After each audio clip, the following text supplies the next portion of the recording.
Ayan. Nagbanding sila kasi sabi nila, stress daw sila. Pamparelax. Okay, so, ano. Kaway-kaway. Si Dayday. Yan, napaka-sexy niyan. Yan, mga sexy yan, talaga. Okay. So, gusto niyo matanggal ang stress niyo at mga problema, ito ang gagawin niyo. Kasi yan hindi na natakot, paliitin mo. Wow naman! Wow! Wow! 2, 1.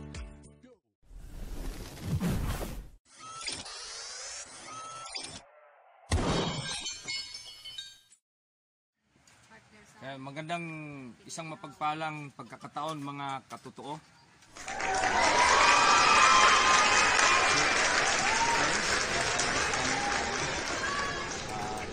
Bagamat mga kababayan ay mayroong mga pagsubok at problema na ating naranasan, maging iba nating mga kababayang dumanas ngayon, pero hindi naman po tayo maaring magpa-apekto.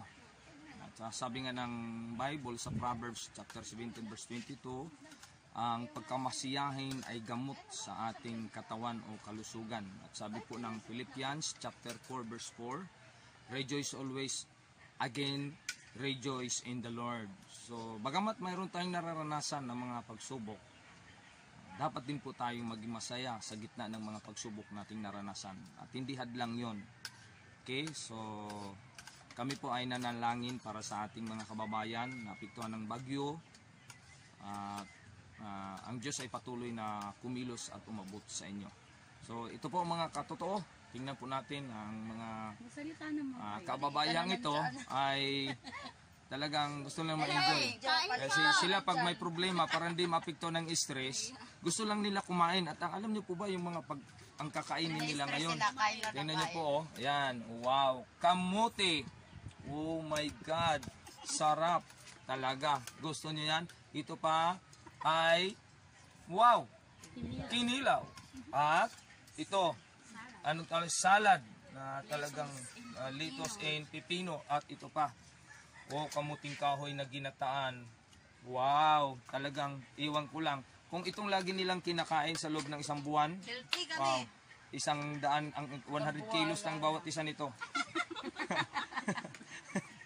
Ito po, ayan, uy, si Mrs. Ito ang aking ipag, yan. At ito yung aking kapatid. Wow, my beautiful sister. Tingin ka dito, Day. Hi, hello. Yan, oh, di ba? Yan, yan, ito yung mga ano eh, ito yung mga promotor dito eh. Ito si Ate Gina nila. Promotor sa kainan. Ito secretary nila si Ani. Ayan. Ito naman taga-awit nila.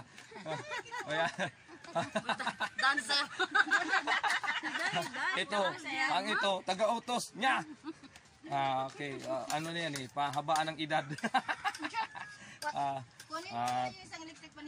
So ito po, so salamat at nakakatawa naman at nakakatawa kahit papano. Yun, yung kayong mga kalalakihan, yung inyong mga misis at pagbigyan nyo minsan na sila ay magbabanding at makakatuwaan din naman. Para sa isang dali kahit ang mga problemang naranasan ay kanilang makalimutan. Sabi nga ng Bible, rejoice always.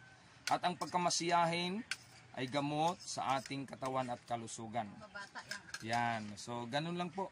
Salamat po mga katotoo. Thank you po. At ano pong masasabi? Ito po.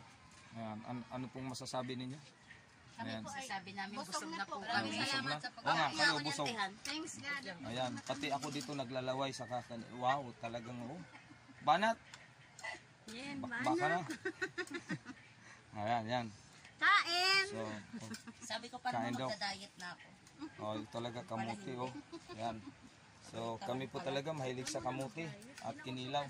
So, salamat. Pagpalain tayo ng Diyos. At pagpalain din kayo ng Diyos, kayong mga nanonood. Huwag po kayo mainggit. Talagang ganyan ang buhay. Relax and rejoice. So, at magpasalamat lagi sa Diyos.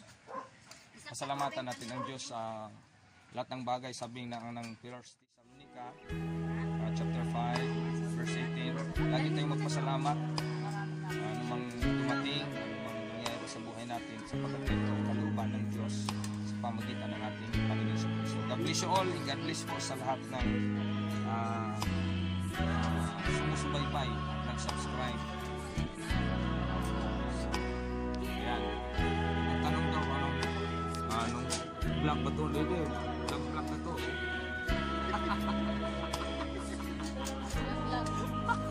O, tingnan mo naman kung sisig-sig, ano?